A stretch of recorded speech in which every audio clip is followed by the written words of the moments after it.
tabasamu katika uweponi mwa Mungu. Nawashukuru sana, maana hakika katika uweponi mwa Yesu tunapoingia katika uweponi mwake na kumtukuza na kumuinua, hakika inampendeza. Bwana Yesu apewe sifa. Nashukuru sana kwa ajili ya la Sunday. Mwalimu alipofundisha alijaribu kunena na mimi pamoja nawe. Bwana Yesu apewe sifa. Na aliguzia sana ndoa, akaongea juu ya ndoa, maana kwa ukweli shetani lengo lake ni kuharibu ndoa zetu. Lengo lake tusiwe na amani katika ndoa. Ndio kwa maana unaona vita zinatokea mengi katika ndoa zetu, na shetani anapiga sana vita wewe mlokole ambao umeamua kulitukuza jina la Kristo Yesu. So inatakikana ufungue macho ya kiroho uyaone jinsi anapokuja na vita kukupiga vita ili akuondoe katika uwepo. Inachotakikana usimame imara na ujue mbinu ya shetani. Bwana Yesu apewe sifa. Hivyo ndivyo tuliongeleshwa ama tulifundishwa la Sunday, ambapo inatakikana tuangalie sana ni njia yepi shetani anatumia kukuja kunipiga vita mimi kama mlokole.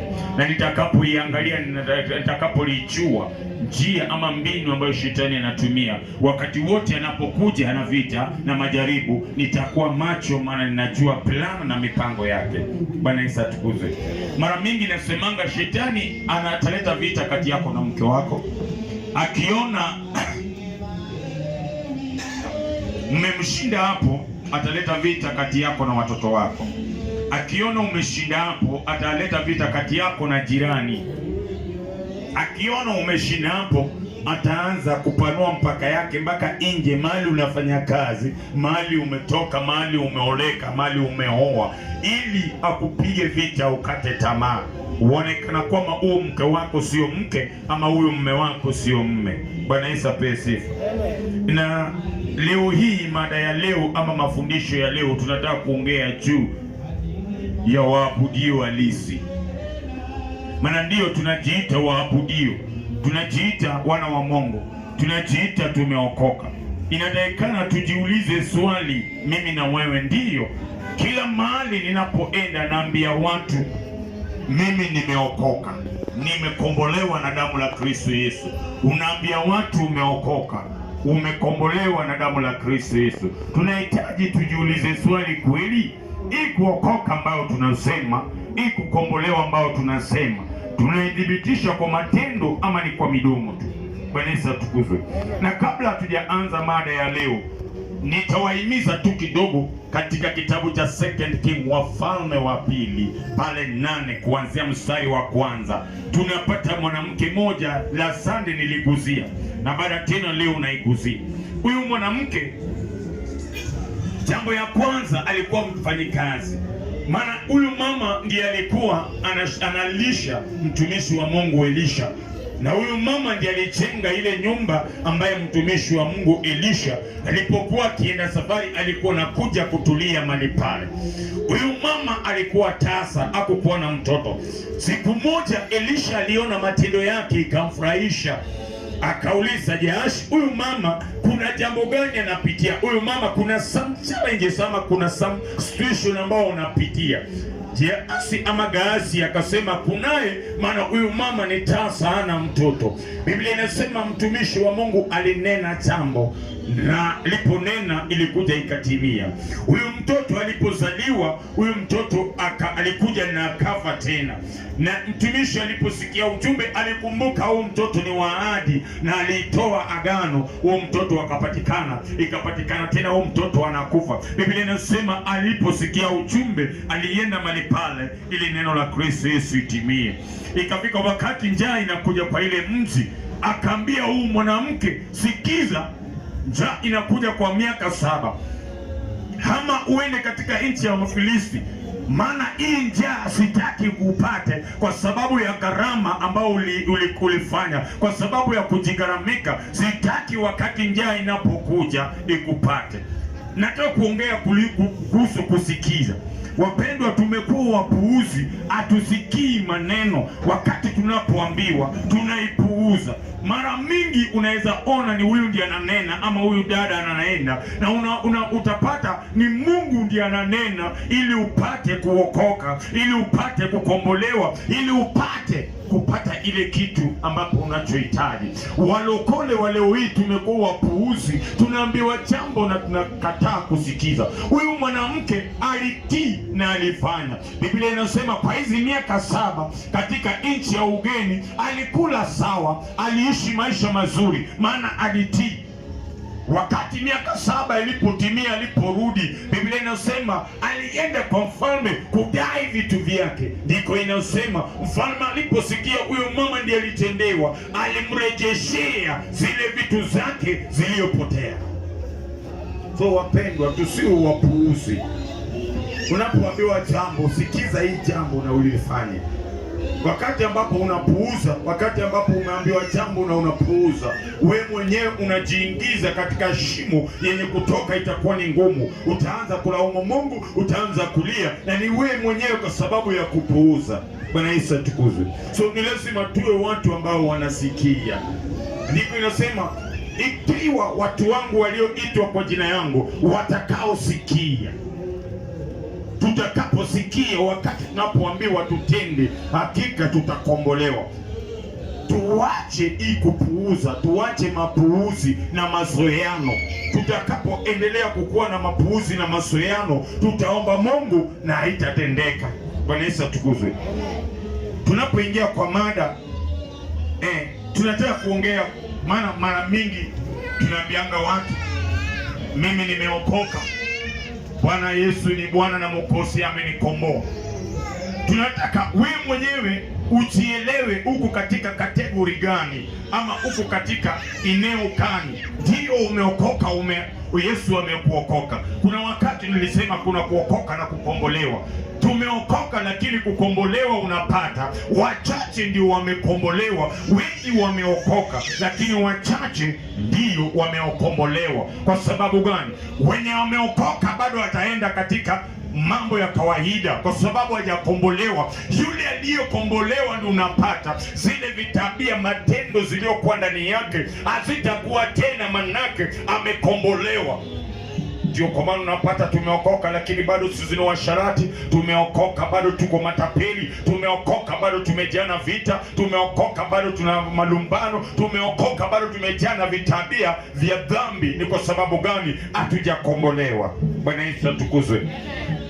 Mada ya leo ama mafundisho ya leo tutaongea kuhusu waabudio halisi, ama wale wanaabudu Mungu wakijimaanisha kwamba tunaabudu Mungu. Maana kuna waabudio halisi na kuna wale wanaabudu Mungu kwa midomo zao. Biblia imenukuu katika Mathayo, Yesu akasema, hao watu wananiabudu kwa midomo ila mioyo zao wamenikana. Kwa sababu gani? Matendo yao haifananishi ama haifanani na maabudu ambao wanaabudu. Bwana Yesu atukuzwe. Tutaenda katika kitabu cha Yohana Mtakatifu 4, mstari ni ndogo,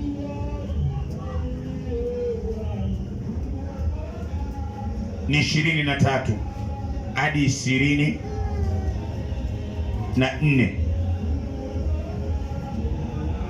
The book of John, Yohana Mtakatifu. Sio waraka wa Yohana, kuna waraka wa Yohana na kuna Yohana Mtakatifu. Ukitoka kwa Luke tunaenda kwa Yohana Mtakatifu 4 kuanzia mstari wa 23. Tukifika hapo tuseme amen. Mmoja ndiye amesema amen, ndiye amefika. Acha tungoje ili tufike pale wote. Bwana Yesu apewe sifa. Na wapendwa, tununue Biblia. Nunua Biblia, garamika ununue Biblia. Biblia hii ndiye silaha. Wacha zile ambapo tumeweka kwa simu zetu. Sasa hii simu inaweza kufa, upate uwezi scroll, lakini ukiwa na Bible ni ya maana. Shetani amekuja na ujanja kwamba after all niko na Bible kwa simu yangu. Ndiyo, nisijakataa. lakini hiyo simu unafanya naye nini? Hii simu ndio kuna ujanja, hii simu ndio kuna utapeli, hii simu ndio kuna mambo mengi. Lakini ukiwa na Biblia takatifu, mpendwa, ni ya maana katika maisha yako. So sacrifice ukuwe na Biblia. Bwana Yesu apewe sifa. Tusiabudu ama tusikuje mbele ya Mungu na simu zetu, tuwe na Bible. Bible I think ikienda sana ni 1200 ama 1300. Na jina la Kristo Yesu itainuliwa. Andiko inasema hivi, lakini sasa saa inakuja, naye sasa ipo, ambaye waabudio halisi watamwabudu Baba katika roho na kweli, kwa maana Baba anawatafuta watu kama hao waabudio. Maana Mungu ni roho, nao waabudio yeye imewapasa kumwabudu katika roho na kweli. Bwana Yesu atukuzwe. Ndiko Yesu anasema alipoenda pale Samaria, ama alipokuwa akitembea, Biblia inasema akakutana na mwanamke mmoja. Mahali pale wale watu walikuwa wanaabudu kwa milima, walikuwa wanaabudu kwa dhehebu zao, walikuwa wameweka hema kama hizi ambao tumeweka wakati hii, walikuwa wameweka mali ambao wanaenda na wanaabudu Mungu. Lakini Yesu alipoangalia ibada zao na kuabudu Mungu kwao, Yesu aliona hakika hao watu wamepotoka, maana wanaenda katika njia zao, wanafanya mapenzi zao. Ndiposa wakati mwingine Biblia inasema wakati Yesu alienda milimani kuomba, mahali pale wakina Petero na Yohana walipokuwa mahali pale, walipoinua macho yao juu, wakaona Yesu, wakaona Musa na wakaona Elia. Wakaambia Yesu, sasa tuamuru ili tutengeneze madhabahu, tuweke hapa kama madhabahu, tukuchange tukuabudu. Bwana Yesu apewe sifa. Yesu hakuagree nao. Maana once umeweka agano yako kwa madhabahu, hautaabudu Mungu katika roho na kweli. Wengi wetu unapata tumeweka imani yetu kwa vitu tunavyoziona. Wengi wetu tumeweka imani zetu kwa wake zetu, tumeweka imani zetu kwa wanaume zetu, tumeweka imani kwa wachungaji. Tumeacha kuliamini Mungu ambaye anayetutendea. Ndiposa Yesu anasema waabudio halisi wataabudu Mungu katika roho na kweli. Waabudio halisi hawatategemea wachungaji, waabudio halisi hawatategemea madhabahu ambao wamejenga. Wataabudu Mungu katika roho na kweli. Bwana Yesu atukuzwe. Hapo ndipo inatakikana ujiangalie, wewe ni muabudu halisi ama ni wewe ambaye anaabudu Mungu katika midomo tu. Maana anayeabudu Mungu katika roho, abudu Mungu katika kweli, ataabudu Mungu katika roho, atatembea katika roho. Bwana Yesu atukuzwe. Leo hii tumechanganyikiwa, leo hii tumebadilisha ibada, leo hii tumeweka miungu zetu, leo hii tumetoka kuamini Mungu, tunaamini wanadamu na upotevu wao, tunaamini wanadamu na ishara zao na miujiza zao. Tumekataa kuliamini Mungu anayetutendea. Wapendwa, saa imefika ambao kama wewe ni muabudio halisi utasimama na uabudu Mungu katika roho na kweli. Tutoke katika udanganyifu, tutoke katika dhambi, tutoke katika ubatili, tutoke katika uchanja, tusimame ili tuabudu Mungu katika roho na kweli. Ni kwa sababu Mungu atutendee. Leo hii Mungu atutendei ni kwa sababu gani? Uchanja na ukora na utapeli ambao tumeingiza imefanya tunapoomba maombi yetu hazina jibu. Bwana Yesu atukuzwe. Je, wewe ni mwabudio halisi? Unaabudu Mungu katika roho na kweli? Ama unaabudu Mungu kwa sababu umeambiwa uabudu? Ama unaabudu Mungu kwa sababu ni siku ya Sunday imefika? Biblia inasema tumeweka masiku zetu za kuabudu na Mungu hajui masiku ambao tumeweka. Maana mlokole anayeabudu Mungu katika roho na kweli inatakikana kwa kila siku ni siku yake ya ibada. Muabudu halisi ataabudu Mungu kutoka Monday to Sunday. Muabudu halisi ataabudu Mungu kila mahali, akiwa kazini mwake anaabudu Mungu, akiwa kila sehemu anaabudu Mungu. Leo hii tumeweka Sunday peke yake ndio tunaabudu Mungu. Tukiwa katika kazini mwetu tunafanya vitu vya ukawaida na tunajiita tumeokoka. That's why nimesema kuna kuokoka na kukombolewa. Ndio umeokoka maana ulikiri. Je, ulikombolewa? Maana aliyekombolewa ndiye anakuwa mwabudu halisi, ndiye anajua hakika ninatakikana nikuwe mbali na dhambi, ninatakikana nitembee katika utakaso. Waabudu halisi hawatarudi tena katika dhambi. Waabudu halisi hawatarudi tena katika masengenyo, hawatarudi tena katika vita, hawatapigana, hawataongozwa na ukahaba, hawataongozwa na usharati. Waabudu halisi watajua kwamba ninayeabudu ni Mungu mwenye nguvu na uwezo. Ni nani atakayejua Mungu jinsi wakina mitume waliojua Mungu wakawa waabudu halisi? Bwana Yesu atupe sifa.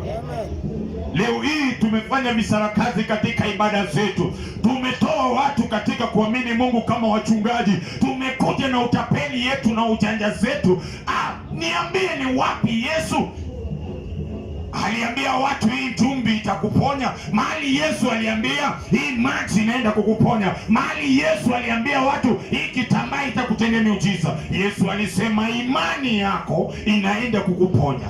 Bwana Yesu apewe sifa. Yesu alisema imani. Hakuna mahali Yesu alifanya usharakazi. Ndiposa anatuambia kwa Biblia, nimewapatia jina kwa yoyote atakaye niabudu, atakaye amini hii jina. Unaposoma kitabu cha Yohana pale 14 ukiteremka mstari wa 12, anasema amini amini nawaambieni, yeyote atakaye niamini, hizi kazi ninazozifanya atafanya makubwa kuliko yale ninayoifanya. Wanaoamini Kristo Yesu.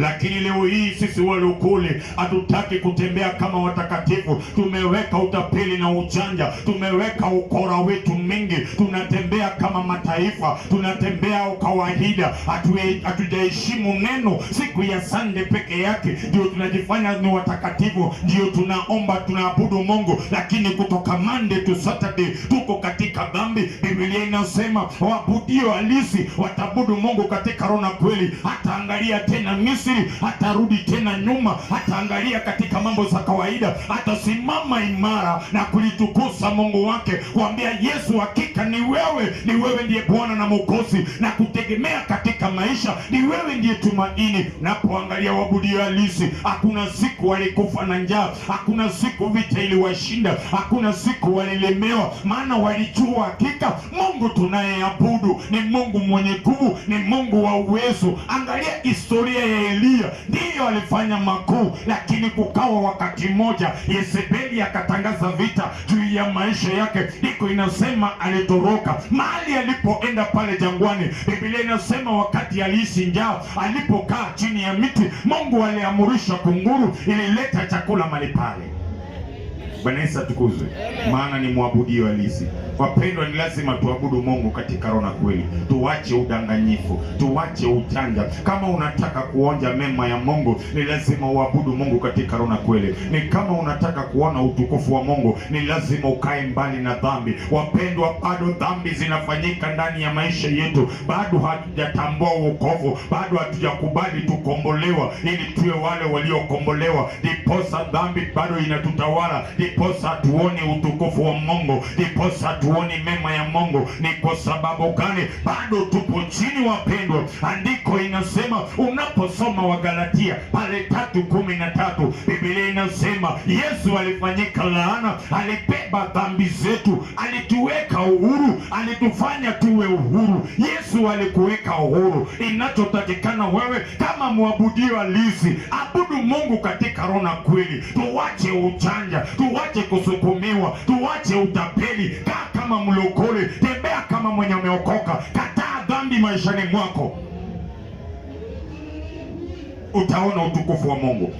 Wakati ambapo imefika, wapendwa, tunahitaji tu tubiriwe baraka. Mungu anaenda kubariki, Mungu anaenda kukuinua, unaenda kuona utukufu wa Mungu. Na tunaacha kukuambia yale inayofanya unapitia ni kwa sababu ya hii dhambi, kwa sababu umekataa kusikia, kwa sababu umekataa kukuwa mwabudu halisi. Ndiposa haya yanatendeka. Ninakupaka mafuta, ninakuambia hakika, omba tu, Mungu anaenda kukuinua. Wapendwa, tukae katika ukweli ili jina la Kristo Yesu liinuliwe. Bwana Yesu apesi. Ni nani mwabudu halisi? Unapojiangalia, wewe ni mwabudu halisi?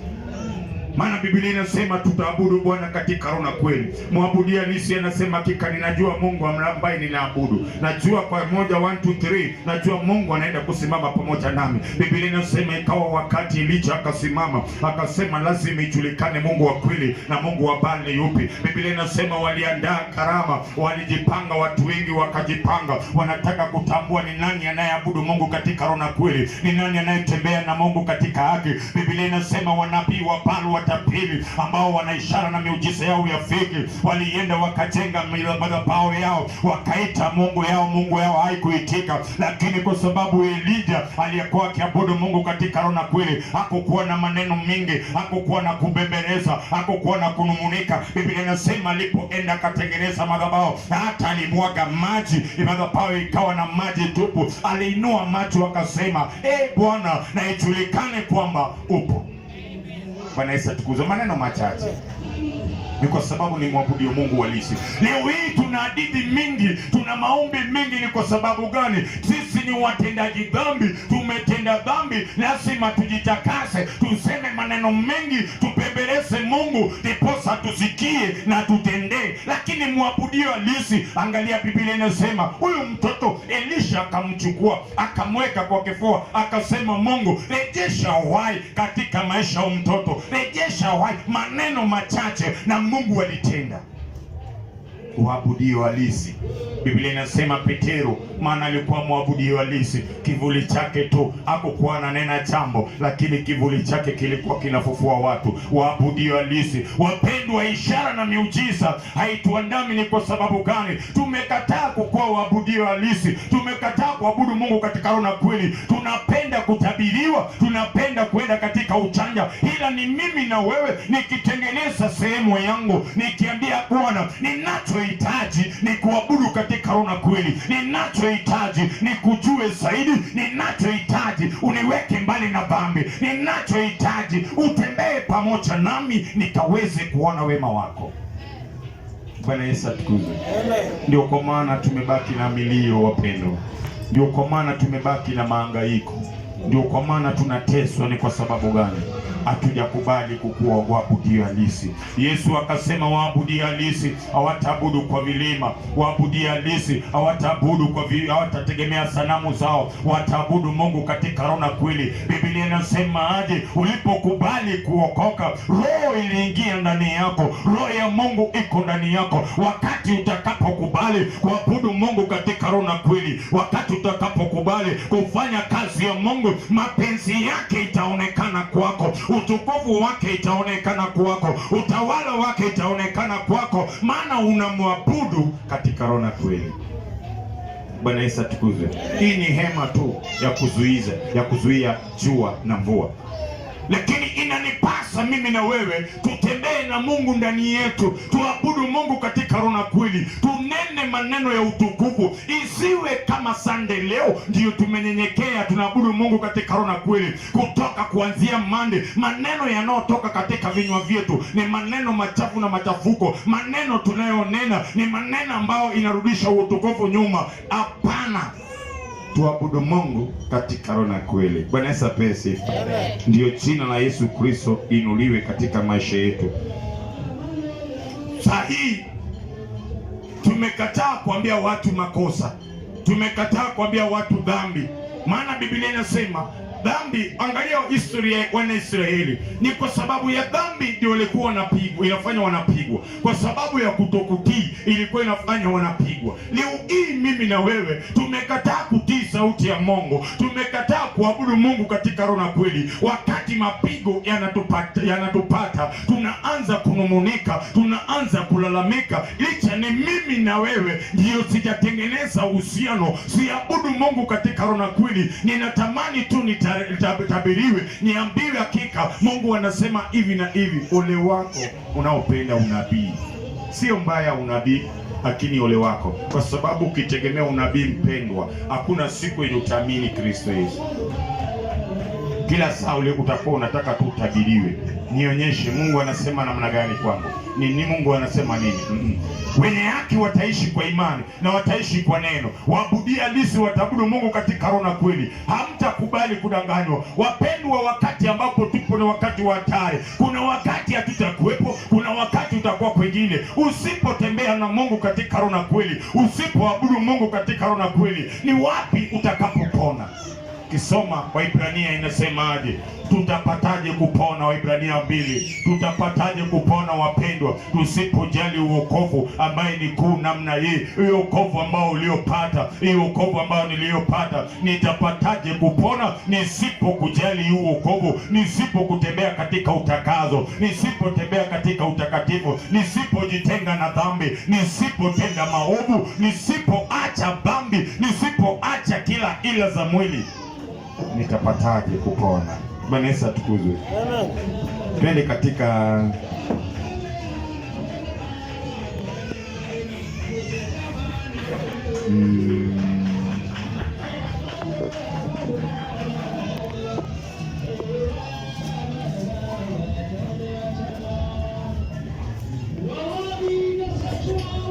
Warumi, kitabu cha Warumi.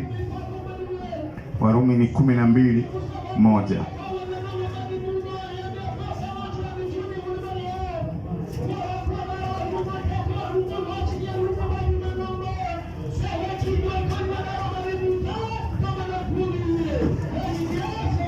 Warumi ni 12 aya ni 1, ama ni mstari wa kwanza.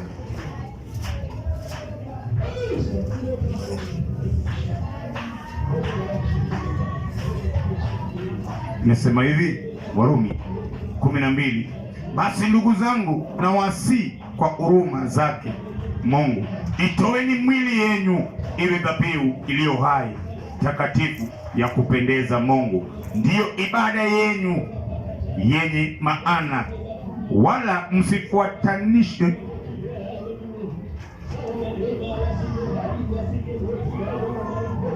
msifuatie kanuni za dunia hii, bali mgeuswe kwa kufanywa upya nia zenu, mpate kumjua hakika mapenzi ya Mungu yaliyo mema, ya kupendeza na ukamilifu. Paulo alipoenda katika Rumi, alipoona Warumi jinsi wanavyokaa, alipoona Warumi ndio wanajiita walokole, ndio wanatangaza wameokoka, katika mibarabara wanasema Bwana Yesu atukuzwe, wanaambia Yesu nimeokoka, Yesu ni Bwana na Mwokozi, ndio. Lakini Paulo aliona kuna kitu kilichobaki ndani yao. Kwa vinywa vyao walikuwa wanasifu Yesu, kwa vinywa vyao walikuwa wanatoa ushuhuda, kwa vinywa vyao walikuwa wanasema wameokoka, lakini kuna kitu kilichobaki katika maisha yao. Ndiposa Paulo alipoenda akawaona, akawaambia, enyi watu ambaye ni Warumi, basi na wasi kwa huruma wake Yesu, itoeni mwili yenu ili iwe dhabihu iliyo hai, ya kupendeza Kristo Yesu. Hiyo ndio ibada yetu, tunapotoa mwili wetu. Bwana Yesu apewe sifa. Hatuwezi sema tunaabudu Mungu katika roho na kweli na mili zetu zimejaa na uchafu. Hatuwezi sema tunaabudu Mungu tumeokoka na mwili zetu zimejaa na dhambi. Hatuwezi sema Yesu ni Bwana na Mwokozi ndani yangu na mwili wangu ina uchafu. Ndiposa Paulo anaambia hao watu wa Rumi, toweni mwili yenu ili iwe dhabihu iliyo hai, ya kupendeza. Mimi na wewe tutoe mwili zetu, wapendwa wa ndugu na wadada, tutoe mwili zetu ili iwe dhabihu iliyo hai. Mara mingi watu wanasema Mungu angalia nafsi, angalii mwili. Itakuwaje? Ndio kwa maana ndiko inasema mnasafisha nje ya kikombe lakini ndani inakuwa chafu. Bwana Yesu apewe sifa. Mwili wako, appearance ya mwili wako ni dhihirisho kwamba umeokoka. Bwana Yesu atukuzwe. Amen. Appearance ya mwili wako inaonyesha kwamba huyu ndugu ameokoka, huyu dada ameokoka. appearance yako ni inaonyesha kwamba huyu dada ameokoka, huyu ndugu ameokoka. Mavazi yako inaonyesha kwamba huyu dada ameokoka, huyu ndugu ameokoka. Kuna pasta moja alikuwa mganga. Sasa pale nyumbani anasema walikuwa wanaendanga Indian Ocean. Walipofika pale kuna kitu inakuja inawabeba, inawaingiza ndani, kwa sababu hapo ndio walikuwa wanaenda kuchukua nguvu. Sasa alikuwa anasema pale umebeba watu tofauti tofauti.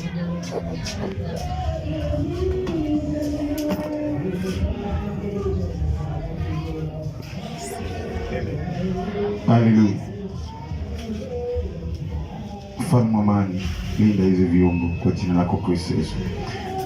Anasema pale kulikuwa kimebeba vitu vitofauti, na wachungaji wengi, bishop wengi pia walikuwa wanaenda pale kuchukua nguvu. Lakini kilichomsangaza hapo chini, kuna makampuni mingi zinaotengeneza vitu za wanawake na vitu za vijana, vipodozi za wanawake, mavazi za wanawake, mavazi za vijana. Na anasema hizo maagent zao wanatoka, wengine wanaenda Nairobi, Mombasa, kila capital city wanaenda wanafanya advertise. Wanapokuja na kutembea, unapata wasichana wengi na wamama, hizo mavazi inawavutia. Vijana wengi, hizo mavazi inawavutia. Leo hii tunasema, tunatoa ushuhuda, tumeokoka, Kristo Yesu ni Bwana na Mwokozi, na tunashuhudia matendo yake makuu. Lakini appearance yangu na yako hauonyeshi uokovu ambao umebeba. Bwana Yesu atukuzwe. Jinsi ambapo ninapoonekana kwa macho ya kawaida haionyeshi kwamba mimi ni mlokole, mimi dada. Kwa sababu gani? Mavazi, jinsi ninavyovaa sawasawa na kahaba jinsi anavyovaa, jinsi ninavyovaa kama kijana na sawasawa na jinsi ya yule kahaba kijana anachovaa. Tofauti itatokea wapi? Anaponiona na mavazi yangu nimeokoka, Kristo Yesu ni Bwana, nashuhudia Yesu. Yule kahaba pia amesimama kando yangu, yeye pia anajitukuza. Ni nini itatofautiana kwa hapa, ama itaonyesha mtu nimeokoka jinsi ninavyosema na huyu hajaokoka? Ndio kwa maana Paulo alipoenda Rome akaona ndio wanashukuru Mungu, wanasema wameokoka, lakini hawajatoa mwili yao. Ndio kwa maana ndiko inaniambia nitoe mwili wangu ili iwe dhabihu iliyo hai. Toa mwili wako, appearance yako. Wakati utakapoenda kwa mtu dada, ukimwambia ameokoka, ataangalia toka kwa kichwa hadi miguu, atatoa max, maana atakuona umevaa mini skirt, atakuona ile vazi ambao umevaa imekubana mpaka huwezi tembea, atakuweka X. Bwana Yesu asifiwe. Do you know mbona mfalme alichagua Esther? Sababu alivaa chwara na akaona huyu ndiye ya dhamani. Bwana Yesu asifiwe. So ni lazima mimi na wewe nitoe mwili wangu ili iwe dhabihu iliyo hai ya kupendeza Kristo Yesu. Mtu anaponiona aone Yesu, maana ndiko inasema watu watakapokuona wataniona ndani yako. Wataonaje mimi Yesu ndani yangu? Kama wanaona mavazi yangu, kama wanaona matendo yangu inakana Yesu, manake ndio ninasema nimeokoka, lakini bado. Bwana Yesu apewe sifa. Ndio kwa maana leo hii watu wanasema hakuna haja ya kuokoka, maana anaponiona nimeokoka ninafanana na yeye. Anapokuona dada ambao umeokoka unafanana na yeye, anasema hakuna haja niokoke. Kama wanaosema wameokoka ndio wanakaa hii hali, nitaokokaje? Kama wanaosema wameokoka ndio tabia zao ipo namna hii. Iposa Biblia inakuambia, hakika mpendwa, toa mwili wako iwe dhabihu iliyo hai na waabudio halisi, watabudu Mungu katika roho na kweli. Wewe ndugu dada ambao umeokoka katika ndoa yenu, wapeni jirani zenu mfano bora, waone hii ndoa kuna kucheka tu, waone hii ndoa kuna raha, ndiposa nao pia wavutiwe, waulize na mlifanya nini katika ndoa yenu. Bwana Yesu asifiwe. Ni lazima tutembee kama waliokubali Kristo Yesu. Ni lazima tutembee kama wale waliokoka, waliokubali na wakasema dhambi tawe, kila ile zote tawe, nitafuata Kristo Yesu. Bwana Yesu asifiwe. Hii andiko ambayo ni 2 Corinthians chapter number 5 verse 17 ambayo inasema, na mtu akiwa ndani ya Kristo amekuwa kiumbe kipya, ya kale yamepita, tazama mapya. Hii maandiko inanionyesha nini? Hii maandiko inakuonyesha nini? Maana mimi na wewe kwa kweli tumekuwa kwa Kristo Yesu. Wacha vitabia vya kale isionekane tena katika maisha yetu, zile mwenendo, zile fitina, dhambi iliyokuwa wakati ambao uko umeokoka isionekane tena hii wakati ambao umeokoka. Bwana Yesu asifiwe. Amen. Andiko inasema mimi na wewe ni chumvi, watu wanatutazama. Biblia inatuambia tutoe mwili yetu, watakapoona tunaenda kwa soko tunang'ang'ania nguo pamoja nao, zile nguo ambayo inatubana, zile nguo ambayo inatoa uchi yetu, zile nguo ambayo inaonyesha mavazi zetu ya ndani, itaonekana aje? Atajuaje umeokoka? Atajuaje wewe ni mlokole? Atajuaje wewe ni mtumishi wa Mungu hata ukisema Yesu Kristo ni Bwana na Mwokozi? Bwana Yesu asifiwe. Ni lazima wapendwa, tutoe mwili zetu ili iwe dhabihu iliyo hai ya kupendeza Kristo Yesu. Andiko imeniambia hapo, pendwa, nitoe mwili wangu.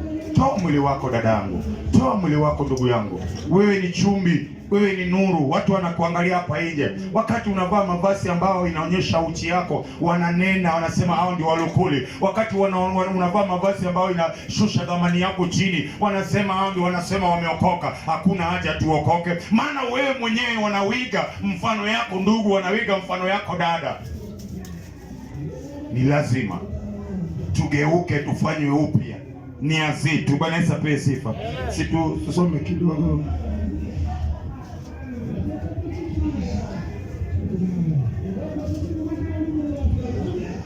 Wakorintho wa pili 3:17.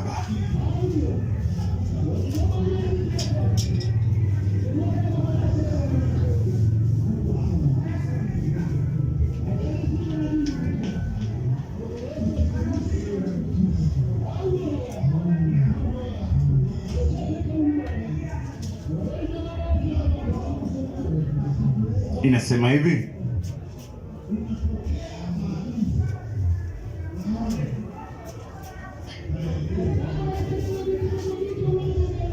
basi Bwana ndiye Roho, lakini alipo Roho wa Bwana, hapo ndipo penye uhuru. Lakini sisi zote kwa uso, acha tuachane naye, tusome tu hiyo 7:17. Basi Bwana ndiye Roho, lakini alipo Roho wa Bwana, hapo ndipo penye uhuru. Biblia inasema katika kitabu cha Yohana, waabudio halisi wataabudu Bwana katika roho na kweli. Hawataabudu katika milima tena, hawataabudu katika makanisa zao. Watatembea na Mungu kwa popote wanapoenda, wakiwa kazini, wakiwa njiani, wakiwa kila sehemu, wataabudu Mungu yao, waabudio halisi. Bwana inasema Wakorintho naye inatuambia vizuri, basi Bwana ndiye Roho, lakini alipo Roho wa Bwana, hapo ndipo penye uhuru. Roho wa Kristo Yesu ikiwa ndani yako, hapo ndipo utakuwa yule mtu ambaye amewekwa uhuru. Wakati Roho wa Kristo itaingia ndani yako, hapo ndipo utaondolewa katika utumwani. Hapo ndipo utaona utukufu wa Mungu. Ndipo sana sema tuende kwa Roho. Kwa sababu gani bado tuko katika gereza? Ni kwa sababu bado hatuendi kiroho, bado tunafanya mapenzi ya mwili, bado tunakaa katika ukawaida. Ndio kwa maana Paulo anaponiangalia anaona sijatoa mwili wangu, Anapokuona dada, anaona hujatoa mwili wako. Anapokuona ndugu, anaona hujatoa mwili wako. Ndiposa anakuambia ndugu, toa mwili wako. Ndiposa anakuambia dada, toa mwili wako. Ananiambia nitoe mwili wangu ili iwe dhabihu iliyo hai ya kupendeza Kristo Yesu. Wakati watu wanaponiona waone Kristo Yesu. Wakati watu wanapokuona waone Kristo Yesu. Matendo yako ionyeshe kwamba hakika umeokoka. Njia zako ionyeshe kwamba hakika umeokoka. Leo hii tunasema tumeokoka, lakini bado tuko katika dhambi. Bado sisi ndio wasengenyaji, bado ndio tumejaa na hasira, bado ndoa zetu ndio kuna vita, bado tunapotembea kuna malumbano, mahali tunaofanya kazi bado ndio tuna mpango za wakando. Tunapotembea nje kama wanaume tuna smile na wale wa nje, lakini tunaporudi katika ndoa zetu, wanawake zetu hatuna na amani. Tunasema tumeokoka, lakini matendo yetu haionyeshi uokovu hata kidogo. Amen. Lazima turudi kwa magoti, tutoe mwili zetu. Biblia inasemaje? Bwana ndiye Roho.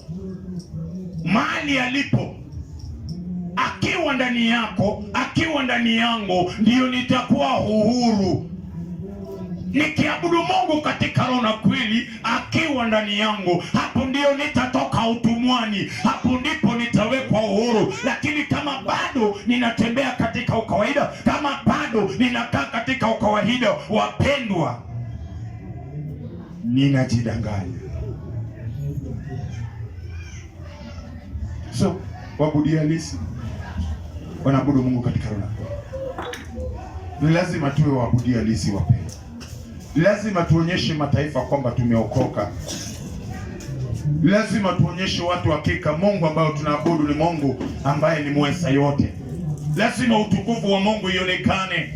Lazima watu wajue kwamba we ni mwabudio halisi, mimi ni mwabudio halisi. Ni lazima tukae mbali na dhambi. Bwana Yesu atukuzwe. Una mamlaka dada yangu, utakapoabudu Mungu katika roho na kweli, hautadanganywa. Hautadanganywa na maji, hautadanganywa na chumvi, hautadanganywa na vitambaa, hautadanganywa na utapeli. Maana unajua Mungu ambao unaabudu, maana unatembea katika roho na kweli. Hautadanganywa katika ulimwengu. Tunadanganywa ni kwa sababu tumekataa kuabudu Mungu katika roho na kweli. Ndio kwa maana unatapeliwa, ndio kwa maana tunadanganywa, ndio kwa maana unaporwa. Ni kwa sababu gani? Utajua Mungu katika roho na kweli. Wakati utakapojua Mungu katika roho na kweli, utajua maana ya uokovu, utajua maana ya kukombolewa, na utakuwa mtumishi wa Mungu. Utafanya kazi kwa kila eneo kwa sababu umewekwa huo. Ndio kwa maana John 14:12 inasema, hamini nawaambie, yeyote atakayeniamini, hizi kazi nilizozitenda yeye atatenda makubwa kuliko niliyatenda. Nitakapoamini Kristo Yesu, utakapoamini Kristo Yesu, utatenda mambo makuu.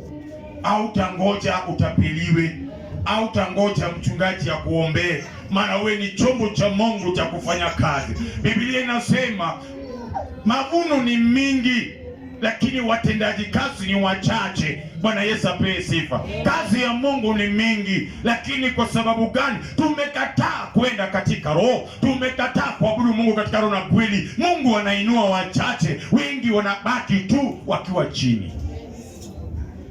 Dada, ndugu, saa imefika ambapo uabudu Mungu katika roho na kweli. Saa imefika yako kusimama. Kisoma Isaya anasema, inuka uangaze, maana nuru yako imefika. Itabidi uinuke na uangaze. Itabidi utangaze wokovu uliopata.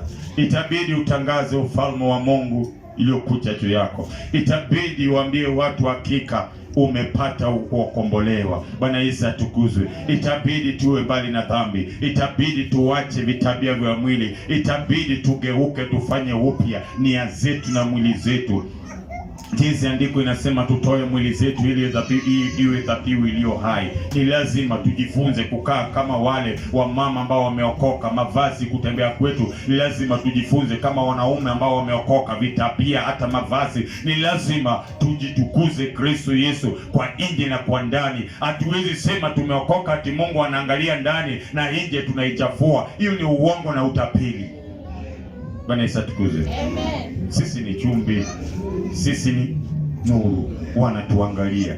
Bwana Yesu apewe sifa. Ni lazima tukae kama walokole, ni lazima tukae kama wanaojua Kristo Yesu, ni lazima tukae kama wale waliokombolewa. Tusipokaa kama hao wapendwa,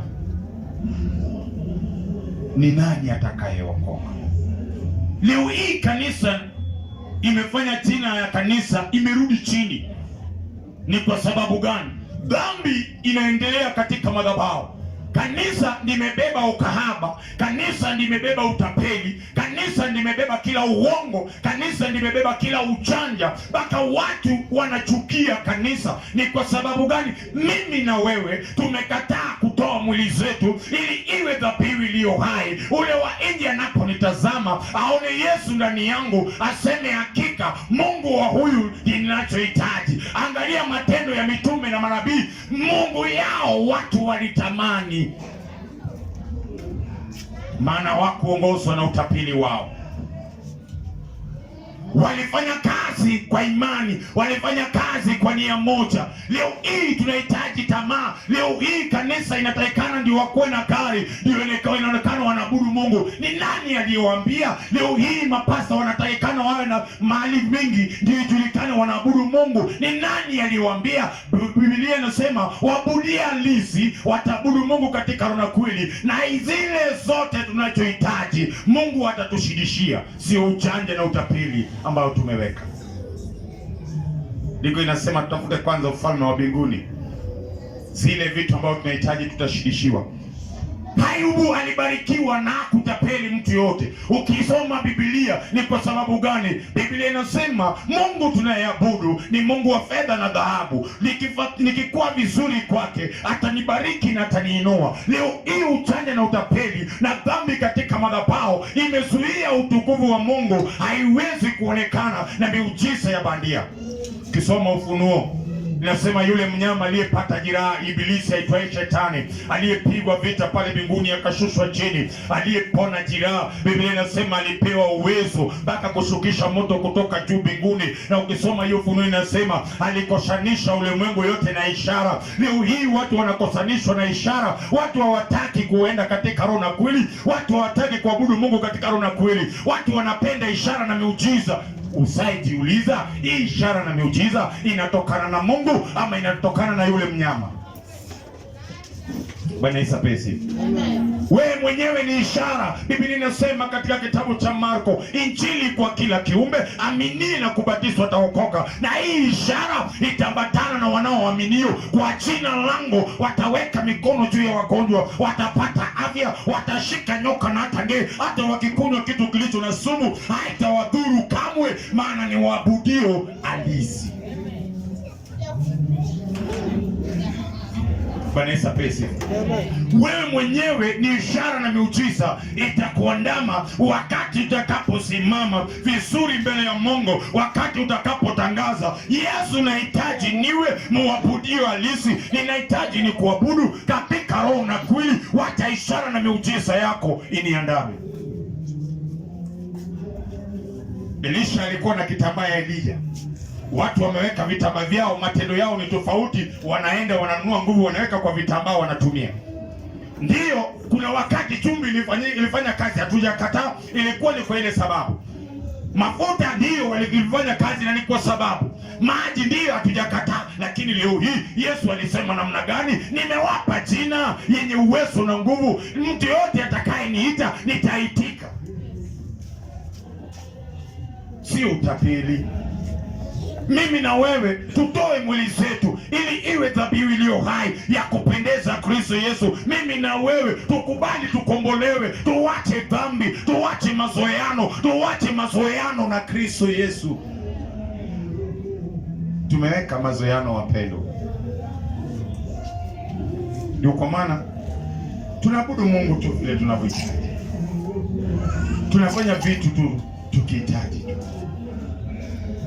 Lakini ungelijua dhamani yako. Biblia inasema unafananishwa na dhahabu. Hebu angusha dhahabu hapo chini uone kama watu wataacha hiyo dhahabu. Dhahabu tupate tu goli anguke hapo uone vile watu watakatana hapa kwa sababu ya hiyo dhahabu. Na mimi na wewe tunafananishwa na dhahabu. Uwe ni chombo ambapo ni ya maana, ambapo ukijiweka tu vizuri, ukifanyika tu vizuri, utaona utukufu wa Mungu katika hiyo nyumba yako dada, katika nyumba yako ndugu. Ukifanyika chombo, utaona utukufu wa Mungu. Bwana Yesu apewe sifa.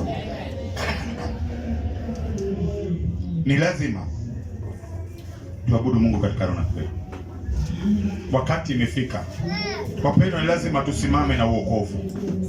Ni lazima tusimame na wokovu na tuachane na dhambi, tuachane na utapeli, tusimamishe Kristo Yesu ili utukufu na sifa zimrudie. Hizo vitu zote tunachohitaji zipo. Maisha mazuri unachohitaji ipo, lakini nikifanyika chombo cha Mungu kufanya kazi, nikitoa mwili wangu iwe dhabihu iliyo hai. Ukitoa mwili wako iwe dhabihu iliyo hai, ukiabudu Mungu katika roho na kweli. Bwana Yesu atukuzwe. Ndio kwa maana nikasema inatakikana ujiite meeting mlokole. Wewe ambao unajiita umeokoka, je, unaabudu Mungu katika roho na kweli? Wewe ni mwabudia halisi? Na kama wewe ni mwabudia halisi, shukuru Mungu. Na kama unaona kuna mahali umefeli, itabidi uende kwa magoti, mwambie Mungu, kuanzia leo hii nahitaji niwe mwabudia halisi. Nahitaji ni kuabudu katika roho na kweli. Nahitaji nitoe mwili wangu ili iwe dhabihu iliyo hai ya kupendeza. Nahitaji nitoe mwili wangu. Nahitaji ni kuabudu Bwana katika roho na kweli. Nahitaji Yesu nitangaze ufalme wako. Yesu hakutuokoa wapendwa tu relax jinsi ambayo tumerelax. Alituokoa mahali tumetoka. Mahali umetoka kama mama, wajue kwamba kuna uokovu. Yesu alipokutana na Daudi, familia ya Daudi walijua kwamba hakika kuna Mungu anainua mtu kutoka mavumbini. Hawakujua Daudi anaweza kuwa mfalme wa Israeli. Hawakujua Daudi anaweza simama na jina la Yesu inuliwe. Wakati Mungu alileta Samueli, hawakujua. Maana unaposoma Biblia, hakika Penina alikuwa na watoto wake. Ndiyo, ukiangalia Ana hakukuwa na kitu cha kutumainia, kila siku alikuwa na huzuni. Wakati Mungu alileta Samueli, Ana alipata furaha ya moyo wake. So mimi na wewe, Mungu alitukomboa ili na wale wajue kuna Mungu. Ndio kwa maana Elijah akasimama akasema ni lazima, enough is enough. Maana utapeli, manabii wa Baal wametake over kila eneo. Lazima ijulikane kuna Mungu wa kweli na kuna Mungu wa Baal. Bwana Yesu atukuzwe. Katika nchi ya Kenya, ni nchi ambayo wachungaji ni wengi, watumishi ni wengi. Katika nchi ya Kenya imejaa ishara na miujiza. Na mbona katika hii nchi ambayo imejaa wachungaji wengi, imejaa manabii wengi, imejaa mabishop wengi, ndiyo damu inamwagiwa kila asubuhi, kila usiku? Nchi ambayo imejaa na madhehebu, makanisa tena mingi, mbona yanatendeka maovu? Kuna wakati ambapo na kuna saa ambayo lazima tusimame tuseme enough is enough kama walokole, ili jina la Yesu Kristo iinuliwe. Imefika wakati ambapo dada yangu, ndugu yangu, ni lazima utangazie watu wokovu uliopata. Adui yako wanapata ushindi juu yako, maana ujielewi, utajijua wewe ni nani. Ndio kwa maana wanakupiga vita na wanashinda, kwa sababu utajijua wewe ni chombo cha Mungu cha kufanya kazi. Utajijua wewe ni dhahabu. Utajijua ni nguvu gani ambayo uko nayo. Wakati ambapo utajielewa na kujitambua, wakati ambapo utakapo abudu Mungu katika roho na kweli, utakuwa mshindi. Bwana Yesu apewe sifa. Kwake Mungu wetu ndio kuna raha. Kwake Mungu ndio kuna kila kitu tunachohitaji. Ni kwa sababu sisi wenyewe tumekuwa vizuizi, tumekataa kuabudu Mungu katika roho na kweli. Mapigo inapokuja tunazuia, na hata wale watu wanaotamani kuabudu Mungu kwa sababu ya matendo yetu. Bwana Yesu apewe sifa. Si tusimame tu na useme jambo na jina la Yesu Kristo inuliwe. Tusimame tu kwa miguu. ujiulize tu, are you true worship? Wewe ni mwabudu halisi? Na kama wewe sio mwabudu halisi, una jambo ya kuambia Baba, na jambo ya kuambia Mungu tu, Baba, nahitaji niwe mwabudu halisi. Nahitaji nitoe mwili wangu ili niwe dhabihu iliyo hai. Nahitaji nikupendeze Baba, matendo yangu ikupendeze. Bwana Yesu apewe sifa. Nenda tumbeleza Bwana, sisi tumbeleza Bwana kila mmoja. Mfalme wa amani, Kristo Yesu.